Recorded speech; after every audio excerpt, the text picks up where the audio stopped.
N Chauhan YouTube ચેનલમાં આપનું હાર્દિક સ્વાગત છે। વિડિયો શરૂ કરતા પહેલા લાઇક, શેર અને સબસ્ક્રાઇબ જરૂરથી કરજો।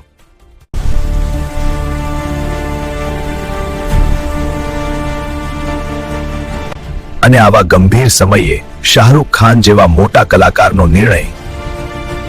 બાંગ્લાદેશમાં હિન્દુ અલ્પસંખ્યકો પર થતી હિંસા હવે છુપાયેલી રહી નથી। હુમલા, જીવતા સળગાવવાના પ્રયાસો, ઘર અને વ્યવસાયની લૂંટ, આ બધું હવે રોજની હકીકત બની ગયું છે। આંતરરાષ્ટ્રીય માનવ અધિકાર સંગઠનો અને સ્થાનિક મીડિયા આ હકીકતો વારંવાર દુનિયાની સામે મૂકી રહ્યા છે। છતાં પણ જમીન પર સ્થિતિ સુધરતી દેખાતી નથી, જે વૈશ્વિક ચિંતા વધારી રહી છે। ચિંતાજનક હકીકત એ છે કે બાંગ્લાદેશમાં હિન્દુ હોવું હવે માત્ર ઓળખ નથી, તે એક જોખમ બની ગયું છે અને વ્યવસ્થા પર ગંભીર પ્રશ્નો ઊભા થયા છે। આ જ સમયગાળા દરમિયાન આઈપીએલ જેવી લોકપ્રિય ક્રિકેટ લીગ ચાલી રહી છે। કેકેઆરના માલિક અને જાણીતા અભિનેતા શાહરૂખ ખાને બાંગ્લાદેશી ખેલાડીની ખરીદી કરી છે। ક્રિકેટ એક રમત છે અને ખેલાડીનું મૂલ્યાંકન તેના પ્રદર્શન પરથી થવું જોઈએ।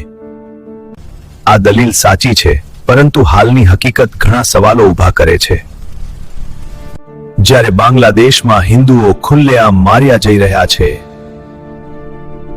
ધાર્મિક અલ્પસંખ્યકો સુરક્ષિત નથી અને માનવતાના મૂલ્યો રોળાઈ રહ્યા છે, ત્યારે ભારતના પ્રભાવશાળી અને વૈશ્વિક ઓળખ ધરાવતા કલાકાર દ્વારા બાંગ્લાદેશી પ્રતિનિધિત્વને પ્રોત્સાહન આપવું શું સંવેદનશીલ નિર્ણય ગણાય? આ પ્રશ્ન હવે માત્ર રમતનો નથી રહ્યો।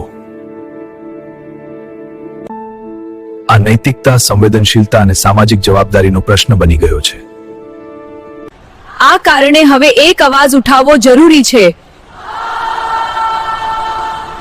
શાહરૂખ ખાનની ફિલ્મોનો બહિષ્કાર કરવો જોઈએ।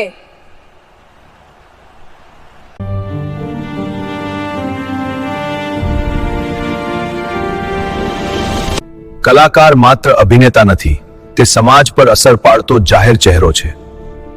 આવા ગંભીર માનવ અધિકાર મુદ્દે મૌન રહેવું પણ એક પ્રકારનું વલણ ગણાય। એટલે જ સોશિયલ મીડિયામાં ચર્ચા વધુ તેજ બની છે।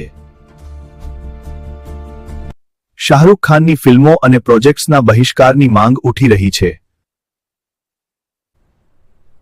રમત અને મનોરંજનને રાજકારણથી અલગ રાખવાની વાત સાચી છે, પરંતુ જ્યારે વાત માનવતા અને જીવના અધિકારની આવે ત્યારે મૌન પણ એક નિવેદન બની જાય છે। બહિષ્કાર ફરજિયાત નથી।